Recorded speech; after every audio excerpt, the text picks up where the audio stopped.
Хүрээгээр мэдчилж байна.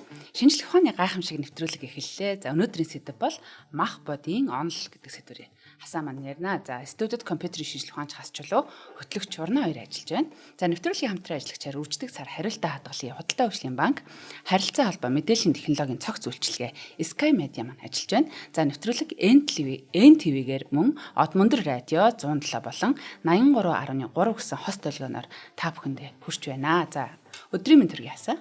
За өдрийн мэнд. За махуудын онол гээд ерөнхийдөө 5 махуд 4 махуд энэ төр гэж яриаддаг, элементийн онол энэ төр гэж яриаддаг. Яг өнөөдөр ярих болсон шалтгаан гэвэл одоо шинжлэх ухааны хувьд бол химийн альсгүй одоо энэ физикийн шинжлэх ухаанд бол элементийн онол гэж одоо элементийн үзэл гэсэн юм аюу тийм чухал байгаа гэдэг. Одоо нэг л бөөм гэдэг ч юм уу. Альсгүй одоо энэ манай атом, молекул гэдэг ч юм уу те. Энэ бүхний одоо суур үндэс нь бол одоо энэ бас махуудын буюу энэ элементийн онолоос гарч ирсэн гэж үзэж байна. Нөгөө талаас бол элементийн онол бол нэлээд тийм сонирхолтой одоо жоохон хүүхдүүдэд ч гэсэн одоо тэр нэг аватар гэл кино байдаг те. Ер нь хүний сэтгэлд хүрэхтэй их хялбархан болохоор хүмүүс энэ одоо онолыг л газар сайгүй дэлхийд даяар их эртнээс бид нар иймэрхүү онолуудыг гаргаж ирж бүх одоо хороо ертөнцийг ийм цөөхөн хідэн игэл 4-5 юм махуудаар элементүүдээр бүх юмыг тайлбарлах гэж одоо байгаль орчин альсгүйлийн түүний хөвсөл гэдэг ч юм уу тийм нэг юм ховс хувирж байгаа бүхэл ер нь үзэгдлүүдийг ингэж тайлбарлах гэж оролцсон тийм орлогууд байгаад байдаг. Хаав байсан тэр тийм эртний энтэг хятад интерес хэсүүлээд энэ орны улсууд байгаад хат бол бүр өрөнд бол эртний грек Египт энэ төргээд улсууд бүгдээрээ л яг адилхан шахав тийм төстэй дүү тийм махбодын онолуудыг гаргаж ирж ертөнцийг тайлбарлаж оролцсон байдаг.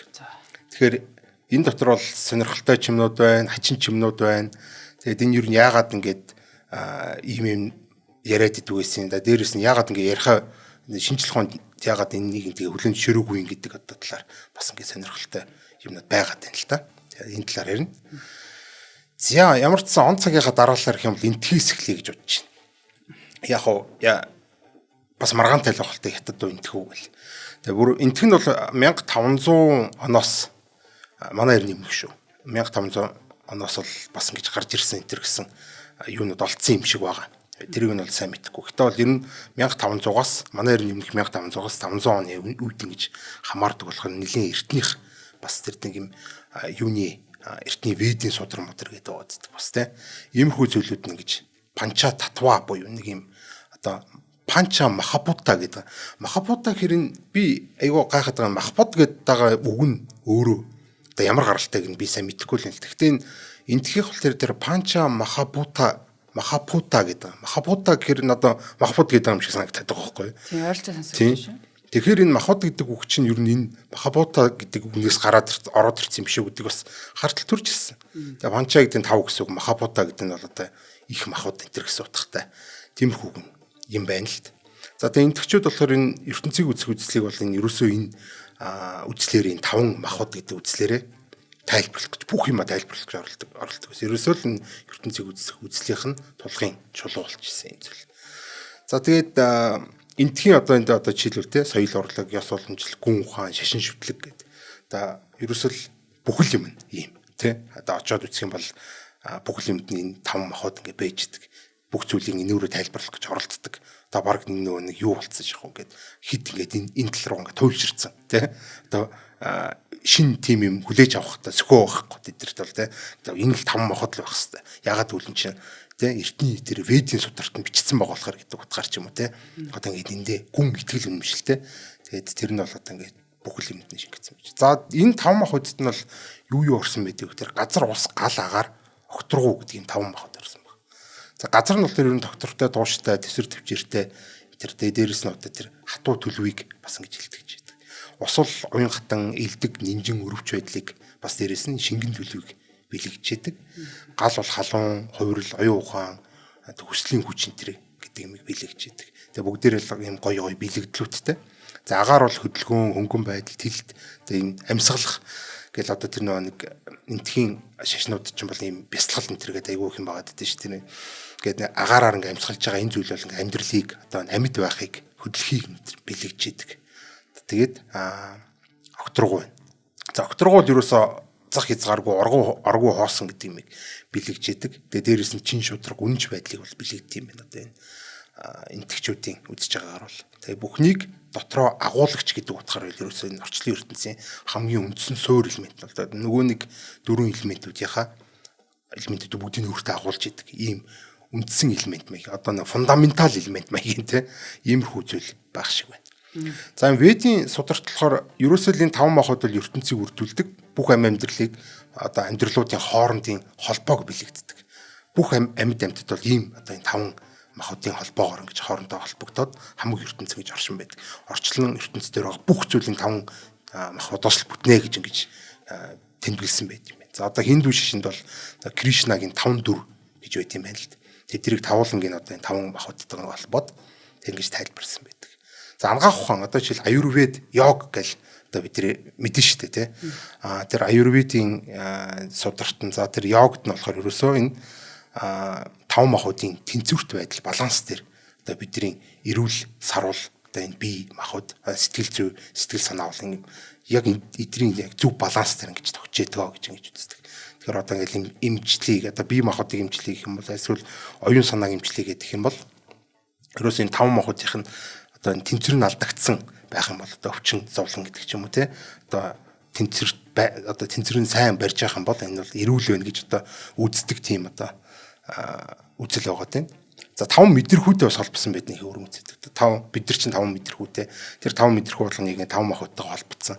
За тэгээд ерөөсөө энэ орчлон ертөнцийг бидний 5 мэдрэхүүрээр хүлээж авч явахдаа яаж одоо хүлээж авах вэ? Одоо дээрэс нь тэр хүлээж авснараа яаж одоо тэр байгаль ертөнцтэйгээ одоо хүлээж авсан зүйлээ яаж одоо эргүүлж одоо буцаж эргэх холбоо гэх юм уу буцах холбоо нь яаж явах вэ гэдэг энэ бүх юмыг нь бол одоо ингэж бас тайлбарлаж идэг. Тий. За тэгээд хятадын одоо бас үзлийг үл ярихгүй болохгүй л дээ. Хятадын бичиг соёл нь болохоор угаасаа өөрөө ханцаас ингэж гаралтай байдаг. Тэгэхээр ханз гэдэг чинь болохоор одоо символик гэдэг байгаа шүү дээ тий. Символик гэж одоо бэлэгдлийн гэх юм уу тий. Тэгэхээр хятад одоо тэр хил соёл тэр соёл уламжлал нь бол ихэнхдээ юм бэлэгдлийн чанар их давхангайлсан байдаг. Тэгээд одоо шууд утгаар нь биш те бүх юмыг дандаа бэлэгдлэр нь гэж авч үзхийг хүсдэг. Одоо чи вүү шин гэдэг юм л да. Тэгээ вүү гэдэг нь одоо 5 гэдэг тоол байх та те. Шин гэдэг нь болохоор одоо тэр ховсол, ховирл, хөдөлгөөн гэдэг утгатай үг гинэ. За би буруу дуудаж магадгүй шүү. Вүү шин гэдэг. За тэр зүгээр одоо махбод гээгүй шүү дээ. Энд чинь тэгээ одоо элемент гээгүй байна. Шин гэдэг нь ховсол, ховирл тийм хөдөлгөөн гэдэг утгатай. Ер нь бусад энэ 5 жиж одоо ер нь махбодын үзлүүдтэйгээ харьцуулах юм бол ихэнх одоо энэ үзлүүд бол дандаа юм элементүүдийг одоо энэ бөөм авч үзсэн байдаг бол энэ хятадынх нь болохоор ингээд нэг сонирхолтой юм тэр элементүүдийг нь биш одоо голчлогоор нь статик тийм одоо тийм тий одоо материйг нь голчлохгүйгээр энэ материудын хоорондох тэр ховсол хувирлыг нь илүү голчилж ингэж тэр 5 мах хөдөлгөөн ингэж холбосон байдаг. Тэгэхээр энэ вүүшин гэдэг нь бол одоо 5 хувирл гэх юм уу 5 хөдөлгөөн энэ гэх юм уу тэгж одоо орчуулж байна. За ямар ч байсан тэрүүгээр их онцлог байдаг. За манай эртний өмнөх бол 1000-аас манай эртний өмнөх 200 онд хамаардаг болохоор бас ингээд нэлийн эртнийх гэдэгтэй тооцогдоод ингээд юм. За махбодууд нь болохоор жоохон энтгийгээс ялгаатай гал ус мод тэгээ төмөр газар гэж байгаа. Одоо төмөр гэдэгт нь одоо металл гэж болно, айлсгал төмөрч гэж болно, газар гэдэгт нь одоо шорооч гэж болно. Нөгөө нэг ханз гэдэг чинь бэлэгдэл гэдэг байгаа шүү дээ. Тэгэхээр одоо яг юг бэлэгж гэн гэдэг бол төрөл бүрийн юмыг нь ханзнууд нь бэлэгжээдэг. Тэгэхээр төмөрч гэж болно, металл гэж болно, газарч гэж болно, шорооч гэж болно. За ямар ч сан гал ус мод төмөр газар.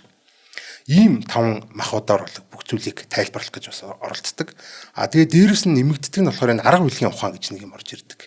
За энэ арга билгийн ухаан нь болохоор яг бие биенээ гүйцэтгэдэг эсрэг зэргийн тийм хоёр туйлуудын энэ хоорондын төгсгөлгүй явц дээр бол амь амьдралын хорвоо ертөнц оршиж идэг гэдэг ийм үзэл байгаа. Одоо манайхаар бол тэ нэлээд одоо бид нар ч гэсэн одоо тий шивээс мөвээс энэ төр хийлгээл айгүйх тийм шүтэж ингэж яадаг ингэ им зүйл гэж байгаа нь юу лээ ин ян гэдэг дээ шүү дээ тий арга бүлэг гэдэг. Энэ зүйлтэйгээ ингээ холбогдоод ингээ ерөөсө хамаг ертөнцийг тайлбарлах гэж оролддог. Одоо жишээлбэл тэтгэх урсгал гэж байна л да. Одоо арга бүлэг гэдэг шиг одоо энэ тэтгэх болон дарах гэдэг юм хоёр төрлийн урсгалаар энэ 5 махбодын хоорондоо холбогдсон байж байгаа. За тэтгэх урсгал гэдэг нь болохоор одоо шин гэдэг би бас буруу нэг өргөлт мөргөл тийм буруу дуудаж байгаа. Шин гэдэг нь болохоор төрөх төрүүлэх одоо амьдрал ургах гэсэн утгатай. Одоо төрсөн өдөр мөдөр гэх юм бол одоо шин гэдэг үг ордог байх хэвээр. За тэгээ их үрийн цикл энэ төр гэж нэрлэдэг юм байна. Одоо энэ шин гэдгийг.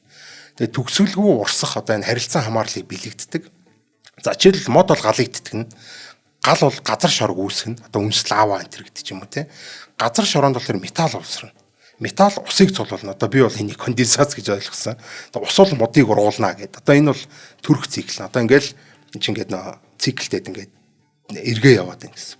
За нөгөө талд нь болохоор эсрэг тийшээ ингээд нэг элемент алхасаад ингэж бас ингэж одоо 5 ушуу шиг 5 элементээ ингээд яг дараалалаар нь одоо энэ гал, ус, мод, төмөр, газар гэдгийг дараалалаар нь тавих юм бол яг ингээд хооронд нь холбох юм бол энэ төрүүлэх урсгал буюу энэ шин гэдэг нь болно. Тэтгэх урсгал гэдэг байгаа шүү дээ.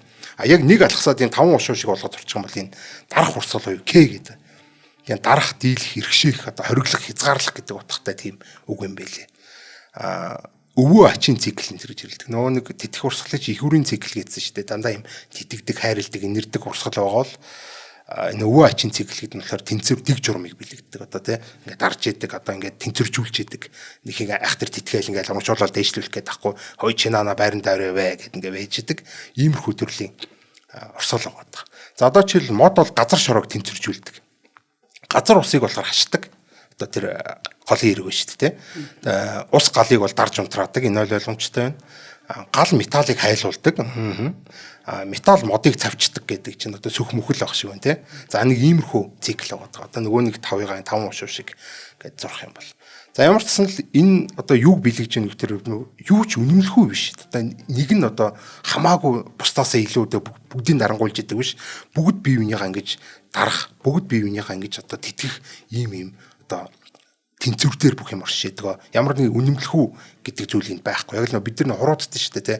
Эрхийн уруу ингээд 7 хуруугаа ялаад ингээд явж исэн хамгийн муу хамгийн сайныгаа ялчдээ шүү дээ тий. Ингээд ийм урсгалтай тий. Ингээд ямар аль нэг нь одоо тийм үнэмлэхүү тийм юм байхгүй. Ийм тэнцвэртэй оршно гэдэг иймэрхүү бэлэгдэлтэй. За одоо жишээл одон орон зурхай дээр бол энэ хятадууд л маш их нэр ашигладаг. Одоо хятад ханз гэдэг бол ер нь бол Аз даяар их тархсан байж байгаа одоо тий. За худалчинд бараг л тийм Монголоос устнал ингээд ханзыг ашигладаг. Монголч гэсэн ер нь бол эртнэрүүд бол ханз банц ашиглаж исэн юмнуудаас байх шиг байгаа. Тэгэхээр бол энэ ханз гэдэг бол энэ Азийн соёлд бол айгүй тийм чухал тий. Тэрц маань одоо ханз ашиглаж байгаа нь Япон, Солонгос одоо юу гэдгийг айгүй бол олон асуугаа. Бүгдээрээ одоо яг энэ системийг ашигладаг. 7 хоногийн одоо жил нэрс байна. За одоо жишээл ангараг гэдэг бол гал гэж байгаа тийм. Гал гэдэг ханзаар одоо энэ бид нар энэ хоёр дахь өдрийг одоо тийм. Одоо юу гэдэг вэ энэ чинь мегамар гаргийг одоо бид нар бэлэгддэг. За бууд гарыг буюу одоо энэ лавг гарыг болохоор ус гэж бэлэгддэг. Тэгээ бархас үд буюу энэ пүрв гарыг болохоор бид нар мод гэж бэлэгддэг. Суур гаргийг баасан гарыг одоо тийм төмөр гэж бэлэгддэг. Одоо нөгөө нэг металл гэдэг байгаа тийм. Тэгээ бям гарыг буюу одоо энэ хагасаа өдрийг болохоор шороо гэж бэлэгддэг. Тэгэхээр энэ гал, ус, мод, төмөр, шороо гэдэг бол энэ 7 энэ гаригийг илэрхийлсэн. Одоо тэнгэрт үзэгдэх гаригийг ч тэгж нэрлэж байгаа. За тэнгуүтийн доор одоо бидний 7 хоногийн 7 өдөр биш үү те. Нар сарыг оруулаад ингээд 7 өдөр болж байгаа. Ингээд энэ гал, ус, мод, төмөр, шороон дээр чинь нэмэх нь нар сар гэдэг. Ингээд 7 өдөр. Нэг хаасайг юм хэрэглэж байгаа. За тэгээд сонирхолтой юм хэн бол одоо энэ пүрв гариг гэдэг бол бархас үд гариг байхгүй. Жупитер одоо бид нарыг одоо телескопоор ингээ харах юм бол яг нэрэл мод шиг харагддаг юм тий. Бархас үд гариг мэдж байгаа хүмүүс ахын бол ингээ яг л нэрээ мод шиг харагддаг. Энэ ямар сони ингэж бодохоор юм байна лээ. За гал бол угаас ойлгомжтой ангараг гариг бол ингээ одоо ч одоо тэнгэрт байж байгаа. Ингээ дээшээ харах юм бол улаан өнгөтэй харагддаг. Тэгэхээр бол тэрийг улаан өнгийг бол хинч одоо би ч одоо гал гэд нэрлэж чадна тий. За энэ бол ойлгомжтой. За ус одоо бууд гаригтай яаж холбогдож байгааг сайн мэдэхгүй байна. Уг нь бол миний хар бол энэ бууд гаригийн төмөртэй холбогдвол би бол бишрэх байсан. Тийм нэ ягаад тэгэхээр наа тэр чин тэр чигтээ металл гариг гэж байгаа шүү дээ. За санчир гариг бол энэ шороотой холбогдож байгаа сайн мэдэхгүй. Гэтэл бол энэ аюу тийм түгээмэл аюу олон улсуудад бол энэ тавдагдах хандлагатай байдаг. Тэр чинь ханз ашиглаж байгаа улсууд бол бүгд энийг ашиглаж байгаа. За тэгээд энэ одоо цаашаа 5 махуд нь бол ингээл итгэл үнэмшил, соёл урлаг, гүн ухаан, ангаах ухаан одоо тий сэтгэл судлал, бие хамгаалах урлаг, дайны стратеги энэ ер нь шингээгүй юм байхгүй. Бүгдийг нэгээрээ тайлбарлаад энийг ингээ шүтгэх тийм хандлагатай юм байдаг. Одоо энэ надад ч ер нь гоё санагддаг л да одоо юм 5 махуд ингээ байждаг тий. Чинь гоё юм фантастик зүйл байгаа дээ шүү дээ тий. Жохон бахажсэн гоё санагддаг байсан. Том болоочсон гэл гал ус мод гэл тий. Төмөр шороо гэл ингээл байж байгаа л их сонирхолтой.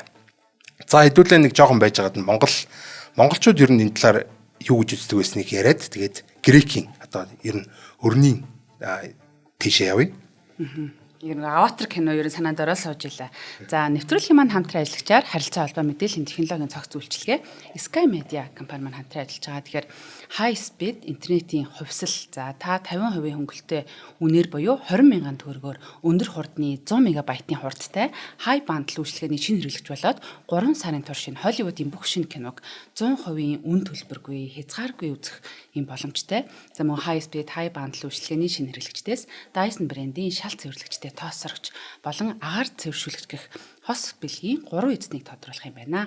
Тэгээд хамгийн хямдар, хамгийн хурдан өрхийн интернетийг та бүхэндээ санал болгож байна. За high speed айл бүрд интернетийн хувьсгал. За дэлгэрэнгүй мэдээллийг болоо одоо гэртээ тавиулахаар болох юм бол 76 9000 гэсэн дугаар руу та бүхэн маань холбогдоорой. Тэгээд шинжлэх ухааны танин битгүүг дэмжиж байгаа Sky Media компанийнхаа хамт олонд маш их баярлалаа.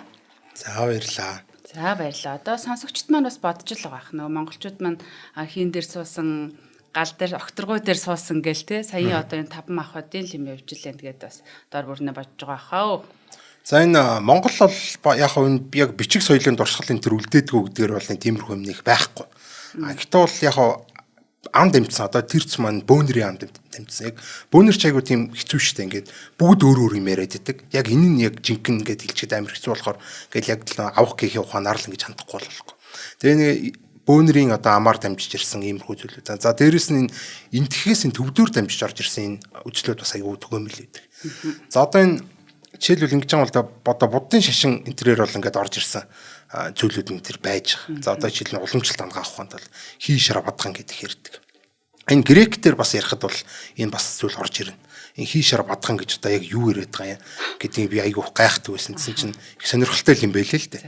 За тэгээ иймэрхүү нэг зүйл байгаа. За энэ бол гэхдээ одоо монголчуудын гэхээс илүү одоо би бол энэ энтхээс төвдөр дамжиж орж ирсэн. Энэ энтх чинь хамгийн эртний хугацаа шүү дээ, тэр нь бол ингээд төвд рүү ороод ингээд бас арай нэг жоохон өөрчлөгдөд энэ чинь тий.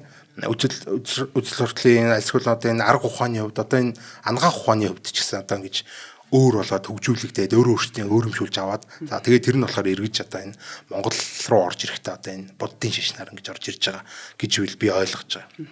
За өөр бас сонирхолтой зөвөр баримт гэх юм бол энэ зүгийг бид нар одоо энэ дөрвөн махбодоор ингэж илэрхийлсэн байдаг юм байна.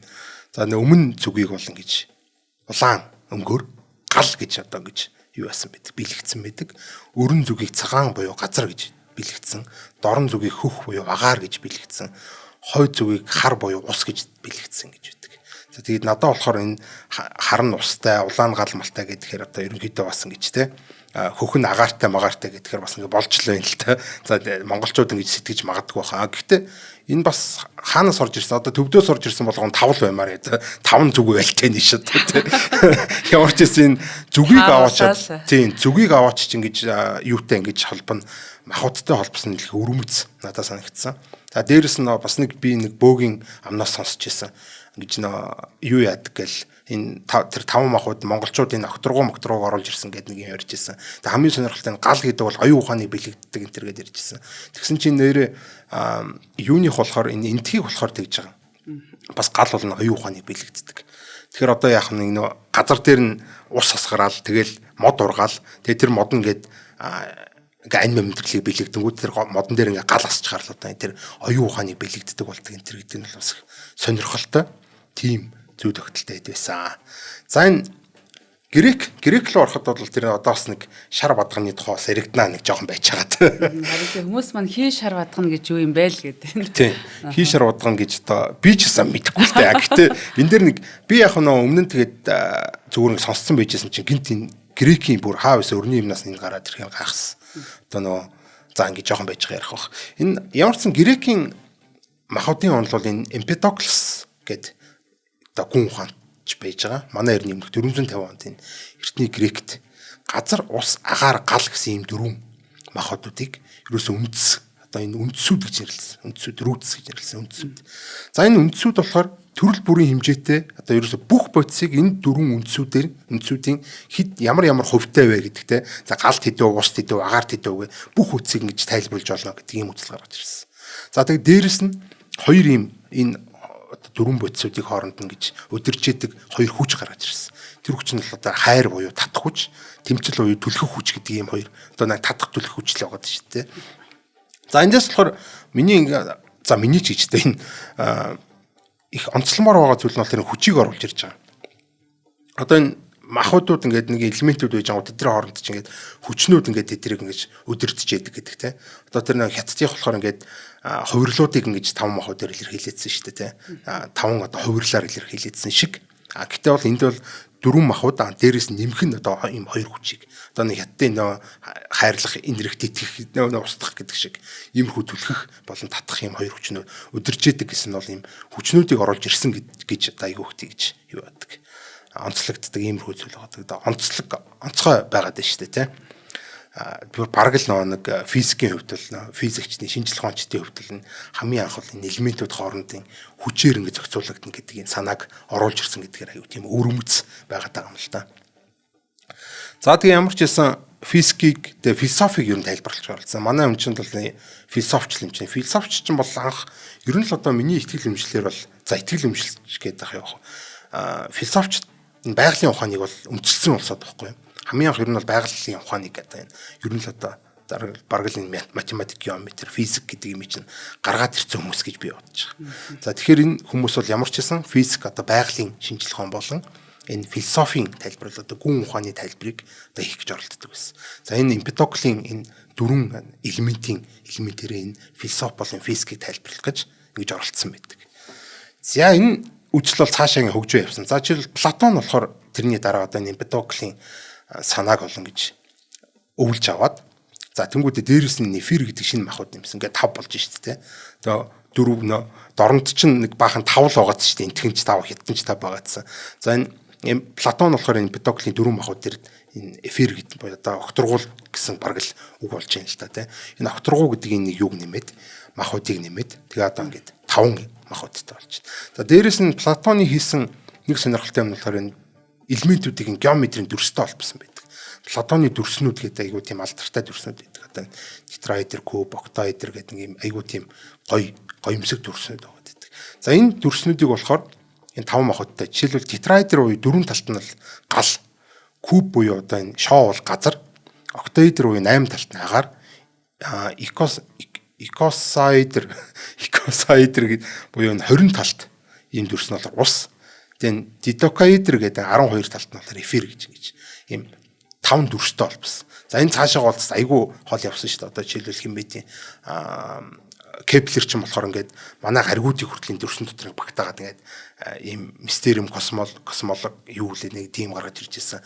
Яг хөөхтэй энэ ингээд зүтгүүл айгүй гоё үзэгсэлэнтэй айгүй гоё ч гэсэн ингээд яг жинхэнэ дататай ингээд харуулахаар нэг жоох ингээд болохоо болчиход идэг иймэрхүү сурталтай болохоор бас ингээд за болий гэдэг ерөнхийдөө хайсан байгаа гэдэг л да. За ямар ч сан Кеплер бол эдэртэй их нэлийн зууралцсан байдаг юм Платоны дүрсэнд.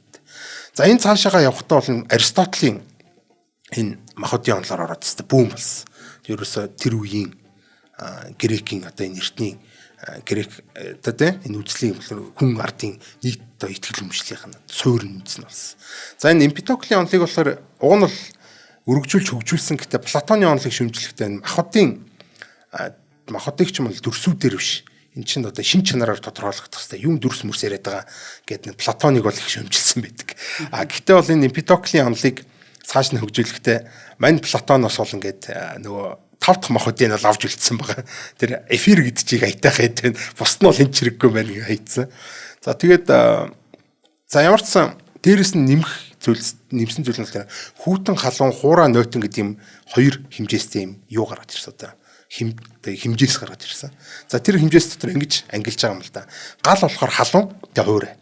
Агаар нь болохоор халуун тэгээ нойтон. Ус нь болохоор хүүтэн тэгээ нойтон, газар нь болохоор хүүтэн тэгээ хуурай. За ийм ингэж ингээд хоёр шин чанарууд өгсөн юм шүү дээ. Халуун хүүтэн, хуурай нойтон гэдэг юм. За тэгээ эфир нь болохоор ер нь 5 дахь махбодыг нэмсэн одоо тэр нэг хиний Платоны нэмсэн эфир биш үү те. За тэрэнд болохоор айгүй тийм сонин тодорхойлт өгсөн байна. Манай Аристотель болохоор ингэж үздэг байсан. За дэлхий бол ер нь ертөнцийн төвд байдаг. Дэлхий төвд үзлийн бол одоо бас л нэлийн том эцэг хүн шүү дээ те. Тэр үзлийг бол ингээд нэлийн загалан байлсан. За энэ хүн болохоор энэ тэнгэрийн биетүүд гэдэг. Одоо нэг од одоо эргэсүүд те нарсаар энэ төр гэдэг юм. За энийг болохоор тэнгэрийн биетүүд гэж бодлоо. Heavenly objects. За нөгөө талаар одоо газрын биетүүд гэж байна. Энэ хоёр болохоор ийм хоёр өөр ялгаатай. Газрын биетүүд бол ийм мөнх бус, ийм зуурдын, цаг зуурдын гээд хөвсөж өөрчлөгдөг юм зүйл байдаг бол тэнгэрийн биетүүд бол ийм үүрдийн. За тэгээд хөвсөж өөрчлөгддөг ийм зүйл байдаг гэж үздэг. А энэ хоёрыг юу загалдаг вэ гэхээр нохторгоо буюу нефер гэдэг орн одоо энэ махбод загалдаг гэж одоо. За махбод гэхээр бас сонин санагдаад гэж байгаа. Яг тэр нөө энтхүү гуугаад байж та махбодаа гэдэг. Тэнгүүт одоо яг элемент гэх юм уу те нэгээ за те. Энэ эфир гэдэг элемент бол нохторгоо гэдэг махбод бол энэ Аристотелегаар бол энэ хоёрыг одоо мөнх болон мөнх бус хоёрыг загалж идэг ийм зүйл гэж үзсэн. За энэ дээр болохоор амар сонирхолтой нэг зүйл гарч ирсэн бол тэр татхууч гэдэг. Татхуучийг одоо ингэж томьёолсон болохоор айгүй тийм сонирхолтой надад санагдсан л да. Тэр нэг ярихгүй байгаа ярихгүй. За юм дэлхийн ер нь бол бөөрөнхий гэдэг бол Аристотель бол өөрөө хэлсэн байсан. За одоо сар бол хэртгэдэг дэлхийн сүүдэр бол сарн дээр тусдаг. Тэр үед бол бөөрөнхий байдаг. За энэ уртыргийн хөдөлгөөн одоо жишээлбэл бид нар хоош юм урагшаа явахад тэнгэрийн одод ингээд өөр бас ингээд хоёр тийш хөдлөөд идэх шинэ одод гарч ирэл харагддаг байсан одод жаргаал гэдэг ч юм одоо бид одоо экватор руу ингээд даваал очингууд чинь тэр 7 үгүй юу лээ манай алтан гац чинь ингээд нэг л газар байгаад идэх байсан чинь ингээд доошлж байгаа ингээд жаргаад алга болчдөг ч юм уу өшөө жоохон хоошлогод эргээ гаргаад ирдэг ч юм. За иймэрхүү. А тэгээд дээрэс нь далайн мандал одоо тэр далайн мандлын цаанаас усан гоц гарч ирэхдээ жижигхэн довны араас гарч ирж байгаа юм шиг те ингэж гарч ирдэг. За энэ бүхэн бол ерөөсөө энэ дэлхийг бөөрөнхий гэдэг бол баталж байна гэж Аристотель айгүй олон тийм зүйлэр бол дэлхийн бөөрөнхийг баталсан. А гэхдээ яагаад бөөрөнхий байгаа гэдэг тайлбар өгөх хэрэгтэй. Тэгээ ихсэн. За яагаад ер нь бөөрөнхий байгаа юм бэ гэдэгт айгүй гоё хариулт өгсөн л доо. Энэ хүүтэн халуун гэдсэн шүү дээ тийм. Тэгвэл хүүтэн зүйл бол доошо унана. Халуун зүйл бол дээшээ хөөрнө гэж үзсэн. Энэ айгүй гоё үзэл. За тэгээ манай хүн чинь болоо нэг ертөнцийн дэлхийн төвд ертөнц байгаа шүү дээ. Яагаад дэлхийн төвд болсон юм бэ гэдэг нь хүртэл байж байгаа. ертөнцид бол төв байна. За тэнгуүтээ тэр төв рүү нөгөө нэг хүүтэн зүйлүүд нь ончно гэж. За жишээлбэл газар бол хамгийн хүнд. Тийм болохоор газар эхлээ ончно. Тэр ертөнцийн төв рүү. Тэнгүүд одоо нэг бөөрөнх юм болчихно шүү дээ тэр чинь тий. Тэнгүүд дээрэс нь усан.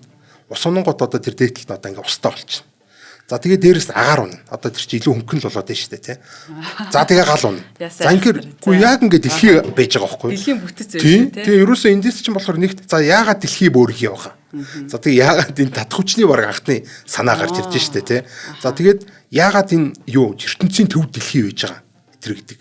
Энэ бүх юмнууд ингээ. Тэгээ дээрэс нь энэ айгуу тийм гоё юм энэ хүүтэн доош оноод халуун дээшээ хөөрнө гэдэг бол айгуу гоё тийм гоёмсог санаа хагаад байгаа байхгүй юу. Тэгээ надад бол энэ айгуу тийм үзэгсэлэнтэй санагдсан. Надад бол яг одоо манай эртний өмнөх одоо 1000-2000-ад оны үед бол байгаа юм л ерөөсөө тэр газар ус агаар мод эднэр л байгаа шүү дээ тий. Энэ бол нөгөө шинжлэх ухааны анхны ангилах гэдэг юм руу ингэж орж байгаа гэдэг нь гэдгээрээ бол эхэлж гин тий. Ямар нэгэн зүйл эхэлж гин гэд энэ цаашаа хөгжөөд одоо ингэ нарийсаа явж шít. Тийм яг үнэ тийм. Ер нь сэтгэлгээний хувьд бол нэг иймэрхүү шин зүйлүүд л оруулж ирээл эдгэрчин гэл сэтгэлгээгээр ингэ тайлбарлах гал оролдоод байна шүү дээ тийм. Уг нь бол анхдагч одоо энэ философчд бол ингээд аюу мундаг шинжлэх ухаан гэдэг иймэрхүү зүйлүүдийг формал сэтгэлгээний дээр гэдэг юм нуудыг оруулж ирэх гэж оролж байгаа боловч тэр үед бол одоо орчин үеийн шинжлэх ухааны арга барил буюу энэ туршилтаар шинжилгээгээр батлагддаг альсгүй дээрэс нь одоо энэ шинэ үзэл санаанд нээлттэй байдаг байдаг гэдэг юмнууд нь байхгүй ш одоо Аристотель ингээд аваал буудаал хайчдаг. Тэгээд онсон ч байна, оноогүй ч байна зөндөл юмнууд байждаг тийм. Тэгэхээр ч одоо манай эртний өмнөх 500-аад оноос одоо грекийн нөгөө агуу сэтгчдэр одоо суурилсан зүйл нь тэр байсан биз дээ тийм. Тэн дээрээ одоо нэмж хасаад гэдэг юм уу. Ямар ч нэг жоохон багцаа байна тийм. Тийм яг байна. За хоёулаа жоохон байж байгаа дөрвөлжлээ.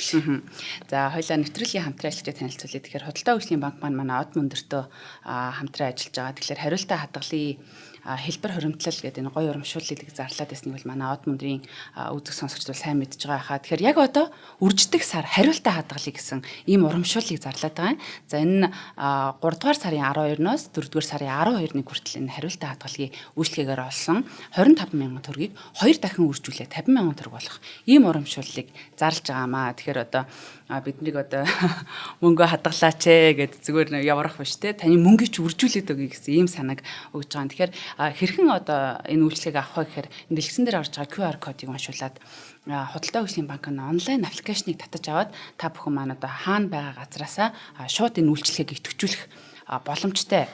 За нэмэх нь одоо бас хадгаламжийн дансаа одоо нээгээд хооронд нь холбоод гэх юм уу зааврын дагуу бол ингээд шинэ үйлчилгээндээ шууд маргаашнаас эхлээд карта уншуулад явах ийм бүрэн боломжтой. За хариултаа хадгалах гэдэг үйлчлэг манайхан бол нөгөө 1000-аас 5,000 төгрөгийн хооронд та бүхэн өөрийнхөө бүхэлчлэг дүнгээ сонгоод карта уншуулах болгондоо одоо тэр хариулт болж ирж байгаа мөнгө нь таны шууд хадгаламж руу ороод ийн гэдгийг бол мэдж байгаа хаа. Тэгээд одоо харилцагчийн хэдэн төрөв цуглуулсан яасан эсэм мэдээллүүд нь дандаа даваа гараг бүрт та бүхний банкнд бүртгэлтэй гар утсан дээр мэдээлэл нь ирээд явах юм аа. Тэгээд та бүхэн маань энэ гоё одоо үржүүлдэг сарыг ашиглаад хоримтлалтай Монголыг бүтээгээрээ. Тэгээд өөрт ойр байгаа бас дурын салбартаа очиод юм уу те уцаа оролдох юм бас төвөгтэй ойлгомжгүй байх юм бол очиод гэрээгээ хийгээрээ. Илүү дэлгэрэнгүй мэдээллийг 1819-77 гэсэн дугаараас болон www.ttbm.mn гэсэн сайтаар ороод аваарай. За баярлалаа. За баярлалаа. За энэ ерөөсөн Аристотл бол энэ үзлийн махбодын үзлийг бол хэвээр дэл бүгжүүлсэн. Энд ийм гоё болгоо хийсэн. За тэгээд хүмүүс бол итгэхгүй байх аргагүй. Нэрээ тийштэй гэдэг ингээд ерөөсөө те чинь нэг газар нь доороо үйждэг, усан дээрээ үйждэг, агаар нь бүр дээр үйждэг, гал нь бүр дээр үйждэг, нар сар юм уу те.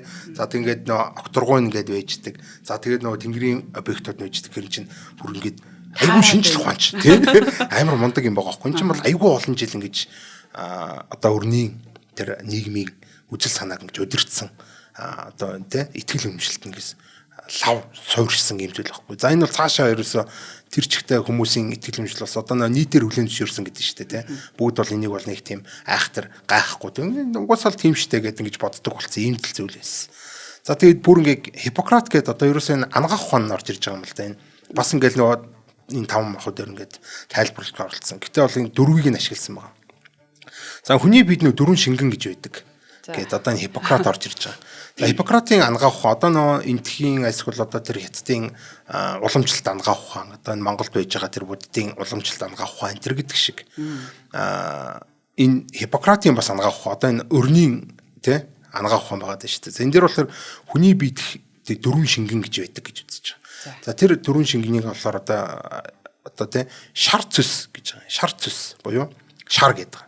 Энэ тэр нь болохоор галыг бэлэгдэнэ. Хар цус гэж байдаг. Тэр хар цусыг би сайн ойлгоогүй газар гэдэг байгаа тэрийг. За цус болохоор агаар. За энэ шүлс цэрийг болохоор ус гэж үздэг. За энэ айгүй тийм сонин юмтай холбогддог. За бид түрүүн асуугуулсан чинь хий шар вадхан гэж юу гэсэн үг ингээд. За тэгэхээр энэ ерөөсөө энэ л явж байгаа юм. Шар гэдэг нь болохоор энэ саяны энэ цусыг л хэлээд байгаа. Саяны цус. Тийм. За тэгвэл энэ шүлс цэр энэ төр байгаа шүү дээ. Энд чинь одоо бадган. Оо за. Бадган гэдэг нь бараг энэ нөгөө нэг европчуудын ашиглаад байгаа хөлтэй горт айгүй тийм адилхан төстэй заяа. За одоо би нэг амар сони юм ярив. Дөрвөн темперамент гэж байдаг. Одоо ерөөсөө бас тухайн үед ч юм бол зөвхөн ангаах ухаан одоо бие физиологоос гадна энэ оюун санааг бол бас ингэж энэ дөрвөн зүйлээрээ тайлбарлаж, элементээрээ тайлбарлах гэж бас оролдож ирсэн. Тэгэхдээ энэ дөрвөн темпераментэд хуваасан байдаг. Энийг бол баг одоо ч ашигладгийг бол бид нар мэдж байгаа бах те. За тэрэн дээр болохоор нэ флегматик, холерик, сангвиник, меланхолик гэл ингээл ангилдаг шүү дээ те. За тэгэхээр ерөөсөө хүн болгоны сэтгэл санаа, хүн болгоныг ингэж энэ дөрвийн дөрөөс хит хитэн хөв оролцож байна вэ? Аль нь илүү давмгай байна гэдгээр нь одоо тодорхойлж болдог гэж үзэж байгаа энэ үзэлт бол. За энэ флегматик гэдэг нь ус гэж байгаа. За тайван, удаан. Тэгээ энэ флегм гэдэг нь дотор юу юм бэ гэхээр нус цэрийг хэлж байгаа. Флегм. Одоо ингээд бид нар ингээд шин чанар өвчний ингээд шинж тэмдэг энэ төр гэлээд шүү дээ. Тэгвэл бид нар ч ингээд нус цэрнийхээ өнгийг хардаг гэлдэгдэг тийм. Тэгвэл энэ флегм гэдэг нь болохоор яг тэрэн дээр гардаг үг байхгүй. Яг энэ ангаах ухааны нэршлэн гэсэн.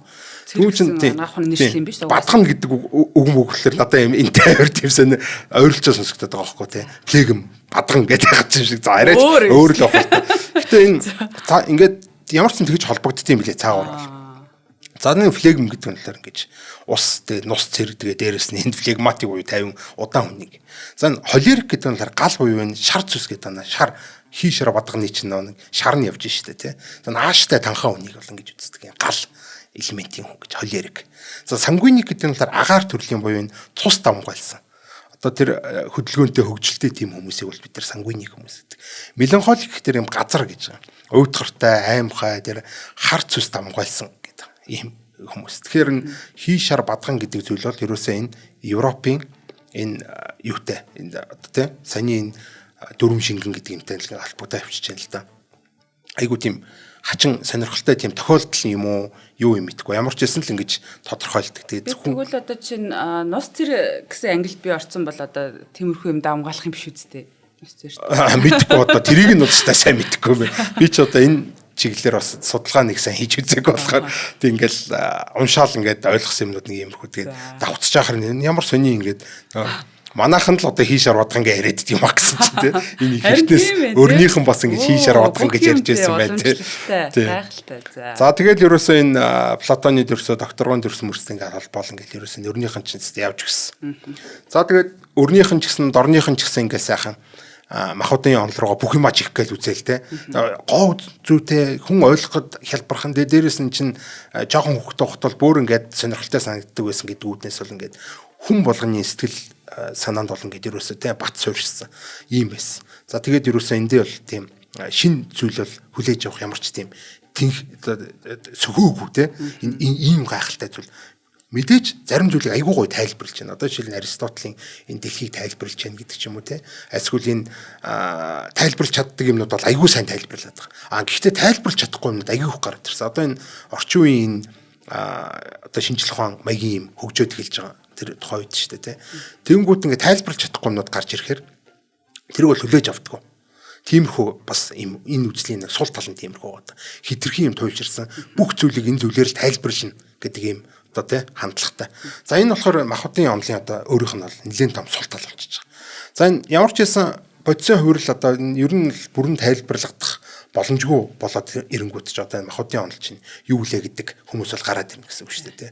За тийм бодисын хувирал гэдэг зүйлийг болохоор ингээд тайлбарлаж чадахгүй, бүрэн тайлбарлаж чадахгүй байна гэдэг. Одоо жишээлбэл энэ бодис хувирахтаа болохоор хоёр ингээд чанараар хувираад байна л да. Бүтэц найрлагын хувьд одоо бидний өнөөдрийн хэлж байгаагаар бол химийн хувирлаар гэж хувирж байна. Нөгөө талаас болохоор шин чанарын хувьд энэ физикийн хувирлаар хувирж байна. Шингэн байж байгаа, лахтуу болж байгаа тэр гэдэг ч юм уу те. Ийм хими болж байгаа гэдэг юмнууд ч юм болохоор физикийн шин чанар байгаа. Нөгөө тал болохоор бүтцийн хувьд байгаа дээ шүү дээ. Найрлагын хувьд ингээ байгаа гэдэг. Химийн шин чанар нь байгаа гэдэг. Тэгээ энэ хоёр төрлийн хувирал нь бодисуудад дунд явагдаж хахад хоёулангийн нэгэн зэрэг нэг тайлбарлаж чадахгүй. Тэгээд ингээ сул талууд гарч ирж штэ. За жишээл одоо мод шатхыг тайлбарлая л да. Махбодын онлоор бол энэ мод шатхыг бол ус гал хоёр нийлээд агаар газар үүсэх явц гэж тайлбарладаг байсан баг. Ус гал хоёр нийлээд. За тэгэхээр одоо энэ за ямар ч зүйл тэгээ тайлбарлаж ингээ ямар ч тайлбарлагдсан юм байна те. Гэтэл үнийн эрэхтэй бол бид нар бол өнөөдөр бол мэдж байгаа штэ мод хүчил төрөгчтэй одоо тий хими уруул хийгээд тэгээ нүүрс төрөгчийн давхар эсэл ялгаруулад усны уур үсгээд за уусвал үүснэ гэдэг байгаа шүү дээ одоо энэ юуныхаар бол тий. За тэгээд эн чинь бүр ус гал нийлээд ч биш ингээд мод гал ингээд болж хатаад хүчил төрөгчтэй уралдарч хатаад тэндээс нь ус үүсвэл үүсээд одоо тий тэр нэг мод нь хэрч хийхтэй байснаас болох юм уу яах юм тий. За тэгээд дулаан ялгаруулдаг гэсэн нэг юм цогц юм юу яваад шүү дээ аль аль нь физик шин чанарын хувьд ч гэсэн химийн шин чанарын хувьд ч гэсэн юм цогц юм хувирлууд ингэж хоорондоо ингэж явагдаад энэ мод шатах процесс хийгдэж байдаг. Гэтэл бид нар бол нэг бол тэр 5 махуудыг нь бол ингээд элемент талаас нь хараад үгүй бол зөвхөн ийм юу талаас нь одоо хувирал талаас нь хараад энийгээ бүрэн тайлбарлаж чадахгүй байгаа байхгүй. Энд нэг сул тал болж. За тэгээ хоёр талаар нөө төрөний хүлээж авахгүй байгаадсан гэдэг ч юм уу те. Нэг хүн за би ингээд шинжлэх ухаанчаар энийг ч ингээд тайлбарчлаа гэдэнгүүт ерөөсөө тэрийг нь хүлээж авахгүйгээр одоо энэ бүхэл юм энийгээр тайлбарлагдах хэрэгтэй. Яг тэгэхээр онлон тэгээд үүссэн байхгүй. Бүх зүйл энэ 5 махуудаар тайлбарлагдсан шүү гэдээ үүссэн. Хэрвээ энэ 5 махуудаар тайлбарлагдахгүй юм бол онлоос нь гадуур болчих гэдэг шүү дээ. Тэгэхээр тэр онлыг судалдаг хүн бол наад чинь бол манай онлын хэд биш вэ. Одоо миний мэд хэд биш вэ гэдэг хайчдаг ч юм уу одоо онлоо хөгжүүлэхийг хүсэхгүй байгаад байл гэсэн үг шүү дээ. Тэгэхээр бол иймэрхүү сул талууд гарч ирснээр бол махбодын онл бол ингээд шин зүйлээ хүлээж авч авахгүйгээр одоо ингээд хуучраа уламжлуулаад ингээд үлдчихээн гэсэн. За тэгээд цаашаа бол атомизм гэдэг одоо сайхан үзэл гарч ирж байна л одоо манай эртний өмнөх 5 дугаар зуунд бол энэ Демокрит гэдэг мундаг философч байж байгаа. За атомизм буюу ерөөсө бүх бодисууд нь атмос гэдэг нэг жижиг үл хуваагдах ийм бөөмөс бүтнэ гэж үзсэн. За ерөөсөө энэ тэр одоо юуны элементийн онл гэдэг ерөнхийдөө нэг төстэй дүү юм яваад байна шүү дээ. Гэхдээ бол бүх бодис ийм хуваагдашгүй ийм жижигхэн ийм бодис гэх бөөмөс бүртэн гэж одоо хэлж байгаа нь бол ийм нэлээ маш тийм шинэлэг санаа байсан л да.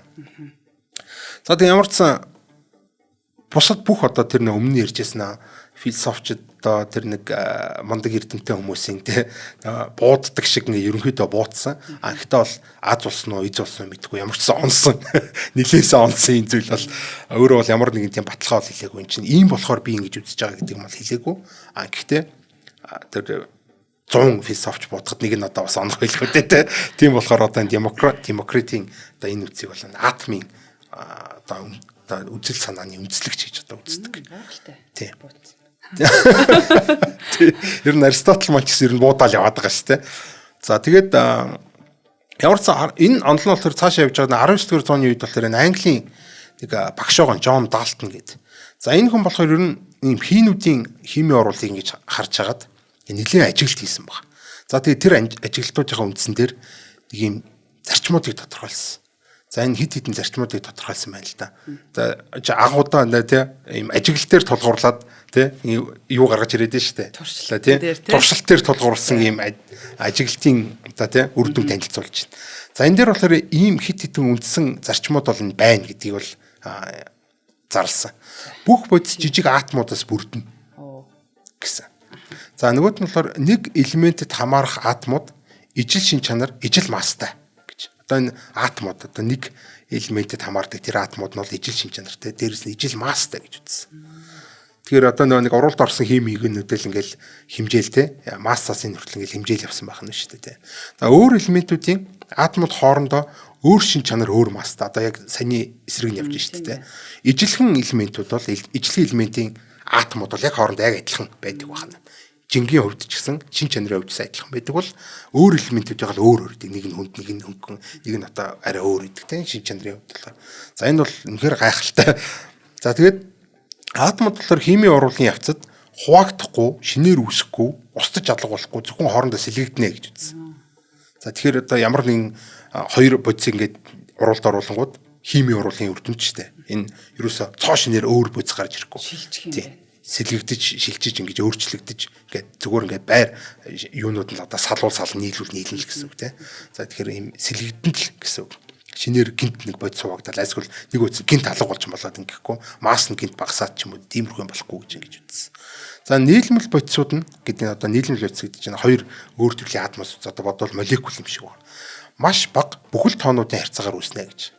Одоо энэ атомууд чинь хоорондоо масстай энэ төр үж байгаа. Тэгээд нэг хоёр масстай бодисны нийлээд нэг юм молекулын төр үүсгэж юм бол тэр нь бол ийм бүхэл тооны харьцаагаар ratio гэдэг байгаа шүү дээ. Бүхэл тооны харьцаагаар энэ хоёр ингэж шинэ бодис үүсгэнэ гэсэн. Иймэрхүү. Одоо хоёр бодис урвалд орох юм бол тэр хоёрын нийлбэрээр л ер нь бол масс нь тодорхойлогдно гэсэн шүү юм заилчиж байгаа гэсэн. За энэ бол ерөөсөө энэ химийн урвалыг хамгийн одоо механист байдлаар тайлбарсан. Өмнөх нь бол ингээд ерөөхдөө нэг юм 5 махбод гаргаж ирчихэл. Тэргээр ингээд ерөөсөө тайлбарлах гэж оролдоодсон бол энэ талаас нь одоо дайрч яах гэсэн үг шүү дээ. Одоо ингээд за энэ чинь ер нь яг яаж вэ? Тэгвэл энэ зүйлүүд чинь ийм одоо юм болж байгаа юм чинь энэ жин ингээд байгаа юм чинь айлсгол одоо би ийм хоёр бодис ингэсэн ингээ баахан туршилт судалгаа хийсэн юмцэн дээр ийм шин чанар байна гэд ингээ гаргаад ирсэн гэдэг утгаараа илүү шинжлэх ухаан илүү тэр одоо тэр илүү олон утга учрыг илүү сайн тайлбарлаад байна шүү дээ тий тааруулах гэж оролдохгүй байх гэсэн үг шүү дээ тий аль хэдийн одоо тий чихээ ингээ тийм байхгүй тий гаргаж ирээ задлаад тий яагаад гэх юм бол одоо хариулт нь үжидэг тий чи ингээд гоё ингээд туршилт хийгээд үзгэдэг ч юм уу тий ингээд айгуу тийм гоё шинжлэх ухаанч тэр туршлага дээр суурилсан тэр гэдгээр бол айгуу тийм давуу талтай болж үзсэн. За тэгээд ямар ч байсан энэ манай махбодын онол гэдэг зүйл бол энэ хүн төрөлхтний зөвхөн одоо тэр өрнө гэхгүй дорно гэхгүй те ингээд дэлхийд таярах бүхэл хүмүүс янз бүрээр ингэж өөрөө өөрсдийнхөө энэ ийм элементүүд байна, ийм махбодууд байна. Эн чинь болохоор ингээд элемент гэсэн үг. Альсгүй эн чинь нэг ийм бодис гэсэн үг. Уггүй бол эн чинь урвал гэсэн үг. Эн чинь ингээд хөвсөл гэсэн үг гэл те. Тэг бүр философийн төвшин төрөл, итгэл үнэмшлийн төвшин төрөл ингээд тайлбарлах, ангаах ухаан төрөл ингээд тайлбарлах гэл те. Тэр бүр дайн байлдан хүртэл хийх гэл нэг чи бол гал сэтгэл зүйтэй, би бол ус сэтгэл зүйтэй, чи бол нилийн хойлог, би бол мэлэн хойлог гэтэр гэл те. Янз бүрээр ингээд ер нь л энэ 5 махбод тайлбарлах гэж оролцсон орлого гэдэг бол түүхийн хувьд бол маш тийм сонирхолтой. Тэгээ дээрэс нь бол ингээд орчин үеийн тэр элементийн онол буюу одоо бидний мэддэг энэ атомын онол. За цаашаа олон чинь бүр атом болгоно хуваагдчихгүй энэ төр гэл гэсэн чинь те. Одоо Демокрит бол хуваагдчихгүй гэдэг нэг грек үг ашиглаад байна шүү дээ те. Гэтэл тэр нь одоо орчин үед бол ингээд бас ингээд шинжлэх ухаанаар ингээд шинжлэх ухааны сонирхолтой давуу тал нь бол ингээд нээлттэй үжидэг. атомыг нэг нь демокрит ингээд хуваачгүй жилсэн шүү дээ гэд шинжлэх ухаанчид бол ингээд хайчихгүй байх нь шүү дээ тий. Ингээд үгүй энэ наад чи хуваагдахгүй гэдэг үг болохоор ингээд бид нар бол наад атомыг хувааж болохгүй гэж үзээд байгаа тахгүй. Нэг нөхөр үрж ирээд нэг туршилт тэгээд атомыг хуваачлаа гэдэг юм бол тэр туршилтыг давтаж хийж үзээд одоо тий нөгөө нэг философчдынхаа заасан рационал сэтгэлгээр ингэ сэтгэж хагаад олоод тэгээ батлаад за ингээд тийм биш дээ нэрээ хуваагддсан юм байна гэд тэгээ цаашаа ингээ хөгжөө явдаг онлайн сайжруулад ингээ явдаг нэг онол дээр гацхгүйгээр ингээ явдгаар болохоор тийм давуу талтай байгаа даа байхгүй. А нөгөө талтай болохоор ингэж сурна гэдэг аюу хэцүүлтэй. Одоо би ингээл жоохон байж байгаа л те жижигхэн байхад жоохон байхад гэхээр одоо тийм жоохон байхад бол ингээл тэр аватар гэдэг кино мэнэг үзэлээ амар гоё гоё гэл те энэ философийн номнууд дэр чинь бас ингээл хятадын тэр гүн ухаанууд чинь ингээл гоё ийм таван махад ирсэн нэрээ тийш тийм ийштэй гэл би том болол арьсан дээрээ барагших гоё таван махад шивүүл мэвэл арга байлыг шивүүл мэвэл ингээл боддог байсан. А гэтэл үнээрхтэй ямар ч одоо онол байсан гэсэн тэр онлоо бол ингэж нээлттэй байна гэдэг бол аюу тийм чухал юм. Цаашаа нөө хөгжихэд аюу чухал байгаа байхгүй.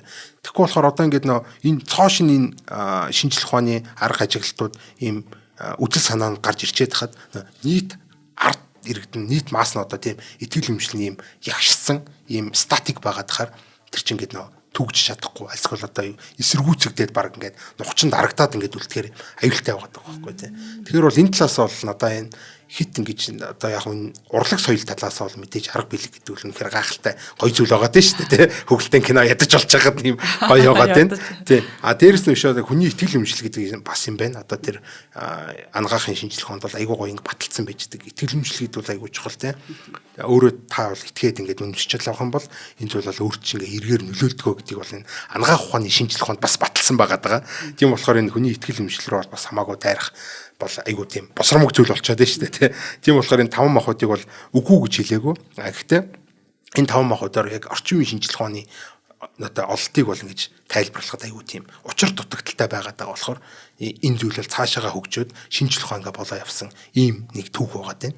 Тэр хасаага юу ярьж гэн гэд бүр нөгөө урд өмнө ярьдаг байсан юмс шал өөр юм яриад те тэгсэн чинь одоо нөгөө нэг шинжлэх ухааны археологийн олдор гэдэг шиг одоо энэ яг тухайн цаг үеийнхаа л үзэл бодол бүх юмыг шингээсэн ийм зүйлүүд байдаг. Тэгээд зарим нэгэн зүйлийн заавал түүхийг мэдчихэж учир нэг утга нь гардаг. Тэгээд бас маш олон бас санаа төрлөө өдгөөч бас бидний амьдралын дунд явдаг ангаах ухаанд маань ч одоо түгээмэл ашигладаг. Одоо чинь манай найз маань намайг чи хий гэдэг байхгүй юу. Тэгээд одоо ийм суурьтай байжээ гэдгийг ойлгох бас маш сонирхолтой байлаа шүү. За, нэвтрүүлгийн хамтран ажиллагчаар нь үрждэг сар хариултаа хадгалын худалдаа үйлчлийн банк болон харилцаа албан мэдээллийн технологийн зохис үйлчилгээ Sky Media ажиллалаа. За, нэвтрүүлэг маань NTV болон Од Мөндөр радио 107 83.1 3 хүсээ хостолгоноор та бүхэндээ хүрлээ. Тэгээд хамтдаа байсан үзэг сонсогч болон хасаадаа маш их баярлалаа. Дараагийн дугаараар иргэ уулзъя. За баярлалаа. Нэвтрүүлгийг хүлээн авсан Нарны аймгийн монголчуудаа баярлалаа. Од Мөндөр суваг энэ мэтлэн танин мэдхүн 1000 хөтөлбөрийг 2025 оны 7 сарын 1 хүртэл та бүхэнд хүргэх юм. Их хэлээрээ шинжлэх ухаан танин мэдхүг түгээхийн үйлсэд та нэгтгэх хүсвэл бидэнд таньд өгөх боломжтой. Нэг нэвтрүүлгийг 100 төгрөгөөр буюу 1000 нэвтрүүлгийг 100,000 төгрөгөөр үнэлээд та биднийг дэмжээрэй. Жилдээ ганцхан удаа 100,000 төгрөгөөр дэмжснээр шинжлэх ухаан танин мэдхүг түгээх энэ үйл хэрэг таны оролцоотойгоор амжилттай үргэлжлэх юм а. Зандан хүү миний нэр дээрх голомт банкны данс байгаа. 30 15 15 942 30 15 15 942. Та 100,000 төгрөгөөр шилжүүлэхдээ гүйлгээний утга дээр нь өөрийн нэр болон утасны дугаараа заавал бичээрэй. 100,000 төгрөг хандвалснаар Од Мөндөр сувгийн алтан гишүүн болох юм. Шинжлэх ухаан танин мэдхгүй Монголд ялах болтугай.